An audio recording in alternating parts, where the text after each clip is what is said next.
कच्चा बादाम गर्ल की एमएमएस वायरल होने के बाद ये घिनौना काम करने पे हुआ मजबूर। नोरा फतेही का बॉयफ्रेंड कौन है, नाम जानकर आप भी नहीं कर पाएंगे विश्वास। केजीएफ हीरो यश को रश्मिका मंदाना ने क्यों की बेइज्जती। नोरा फतेही का सबसे पहला बॉयफ्रेंड अंगद बेदी था, लेकिन नोरा फतेही के रहते हुए अंगद बेदी का नेहा धूपिया से अफेयर चल रहा था। इस बीच अंगद बेदी ने नेहा धूपिया को बिन शादी के प्रेग्नेंट कर दिया था, जिसकी जानकारी बाद में नोरा फतेही को मिली कि बिन बताए अंगद बेदी ने नेहा धूपिया से शादी कर ली, जिसके बाद नोहा का ब्रेकअप हो गया। इसके बाद नोरा बिग बॉस में गई। बिग बॉस में नोरा प्रिंस नरूला को डेट कर रही थी। उनकी रिलेशनशिप ज्यादा लंबी तो नहीं चली, लेकिन चर्चे में काफी दिनों तक रही। उसके बाद जाने माने डांसर टेरेंस ने नोरा फतेही के बैक पोर्शन को गलत तरीके से छू लिया, जिसके बाद वो टेरेंस के साथ काफी खबरों में रही। लेकिन अब नोरा फतेही गुरु रंधावा के साथ काफी ज्यादा दिखाई देती है। दोनों बीच में एक साथ टाइम स्पेंड करते हुए दिखाई देते हैं। इसीलिए हो सकता है कि कोई और नहीं बल्कि गुरु रंधावा ही उनके नए बॉयफ्रेंड हो।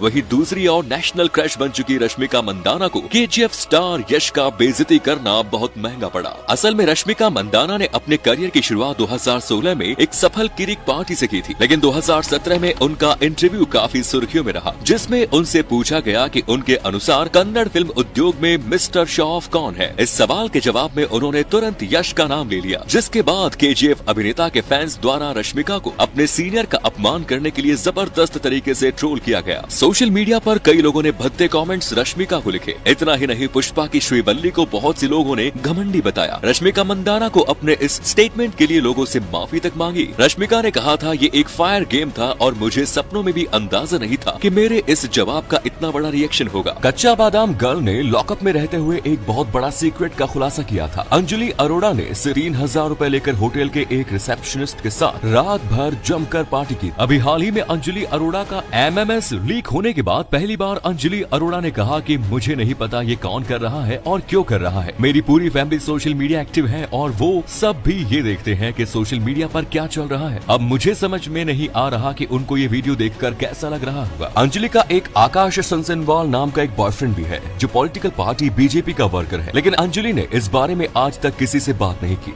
लॉकअप में रहने के दौरान अंजलि और मुनव्वर फारूकी के बीच एक रोमांटिक रिलेशनशिप एंगल देखने को मिला, लेकिन बाद में मुनव्वर अपनी गर्लफ्रेंड के साथ दिखाई दिए, जिसके बाद अंजलि और मुनव्वर के रोमांटिक रिलेशनशिप पर फुल स्टॉप लग गया। कच्चा बादाम गर्ल अंजलि अरोड़ा ने लॉकअप से बाहर आने के बाद एक बहुत सारी म्यूजिक वीडियो शूट की है, जो जल्द ही रिलीज होने वाली है। इनका पोस्टर भी आपको बहुत जल्द देखने को मिलेगा। 23 साल की ये अंजलि आजकल काम की तलाश में है और बॉलीवुड में काम करने का मौका ढूंढ रही है। अंजलि के इंस्टाग्राम पर 11.4 मिलियन फॉलोअर्स है, लेकिन ये बात आप नहीं जानते होंगे कि ये इंस्टा पर एक पोस्ट डालने के 1 लाख रुपए तक चार्ज करती है। साल भर में 3 करोड़ से ज्यादा कमाती है। अपनी कातिलाना नजरों से तीर चलाने वाली प्रिया प्रकाश वारियर का ये वीडियो तो आपने देखा ही होगा, लेकिन अब ये कहाँ है। असल में आई ब्लिंक वाली वीडियो वायरल होने के बाद प्रिया प्रकाश रातों रात सोशल मीडिया सेंसेशन बन गई थी, लेकिन अब उन्हें कोई नहीं पूछ रहा। हालांकि इनकी एक फिल्म विष्णु प्रिया इसी महीने रिलीज होने वाली है। इसके बाद ये इस साल के अंत में कोला और श्रीदेवी बंगलो भी नजर आएंगी। 2019 में मलयालम फिल्म फाइनल्स में इन्होंने नी मजाहिविलू पोलेन गाना गाया था। ये फिलहाल हैदराबाद में है और तमिल, तेलुगु, मलयालम और हिंदी फिल्मों में काम कर रही है। इंस्टाग्राम पर इनके 7.1 मिलियन फॉलोअर्स हैं।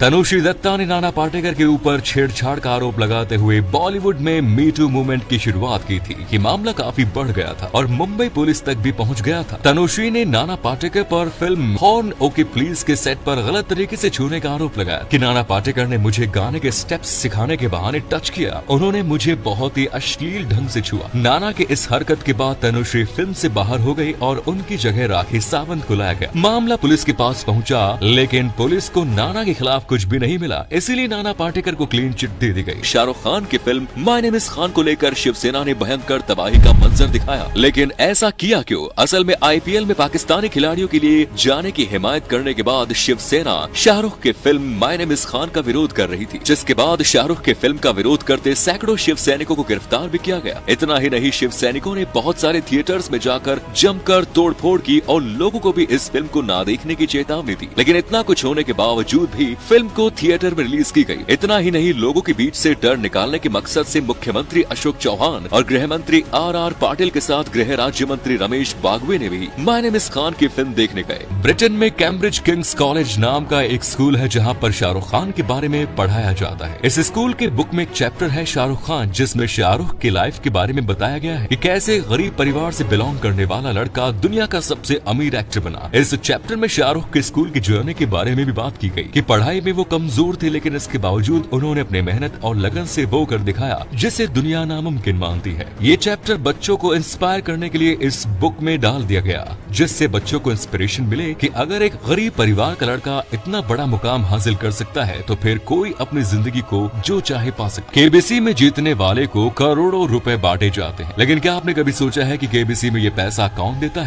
कि शो के टाइम में बहुत सारे टीवी एड चलते हैं। उस समय सोनी टीवी की टीआरपी हाई होती है, जिस वजह से एडवर्टीजमेंट कंपनीज एड चलाने के लिए ज्यादा पैसे देती है। सोनी टीवी एक बहुत बड़ा चैनल है। बड़े चैनल होने के कारण उस समय प्रति सेकंड के हिसाब से एड की कीमत होती है 3000 से लेकर 5000 के बीच। इसके अलावा सोनी स्पॉन्सरशिप से भी करोड़ों पैसे कमाती है। सोनी टीवी के एड से जो रकम आती है उसे कौन बनेगा करोड़पति के विनर्स को बांट दी जाती है। अक्सर शादी के बाद लड़कियों का वजन अचानक से बढ़ जाता है, लेकिन आखिर ऐसा क्यों? शादी के बाद महिलाओं के शरीर में हार्मोन्स बनते हैं। इन हार्मोन के कारण उनका वजन बढ़ जाता है। लड़कियों के स्लीपिंग पैटर्न्स भी बदल जाते हैं। कई बार वे पर्याप्त नींद नहीं ले पाती और लड़कियों में वजन बढ़ने का सबसे बड़ा कारण यही है। शादी के बाद लड़कियां प्रेग्नेंट हो जाती हैं और प्रेगनेंसी के समय महिलाओं का बहुत ख्याल रखा जाता है, जिसके कारण प्रेग्नेंट माँ 1 साल तक कोई भी काम नहीं करती, जिससे वजन दुगना तेजी से बढ़ जाता है। कई बार ऐसी घटनाएं सामने आती है जब माता पिता अपने मासूम बच्चों को कार में बंद करके कुछ सामान खरीदने जाते हैं, मगर ऐसे में उनका दम घुट जाता है। हाल ही में इंग्लैंड में एक ऐसी घटना हो गई जिसने सभी को चौंका दिया। यहाँ पुलिस ने मासूम बच्ची को बंद कार से बचाने के लिए उसका शीशा तोड़ दिया, मगर जब उन्हें सच का पता चला तो उनके होश उड़ गए। दरअसल वो कोई बच्ची नहीं थी, बल्कि एक बच्ची जैसी दिखने वाली गुड़िया थी। जब माँ बेटी शॉपिंग से लौटी तो उन्होंने देखा कि उनकी कार को लोगों ने घेरा हुआ है। वहाँ पुलिस वाले थे और उनकी कार की खिड़की का शीशा टूटा हुआ था। पुलिस ने बताया कि उन्हें किसी ने फोन करके बताया था कि कार में एक बच्ची फंसी है जो पहले हिल डुल रही थी, लेकिन अब वो सांस नहीं ले रही। शायद बच्ची कार में बंद हो गई है। ऐसे में उन्होंने कार में बंद बच्चे को बचाने के लिए शीशा तोड़ दिया, लेकिन जब पुलिस को पता चला कि वो बच्चा नहीं गुड़िया है तो वो अपनी गलती पर काफी शर्मिंदा हुए। हालांकि पुलिस ने सबके सामने महिला से माफी मांगी और उसके कांच को तोड़ने के लिए 26,000 रुपए का फाइन भी भरा।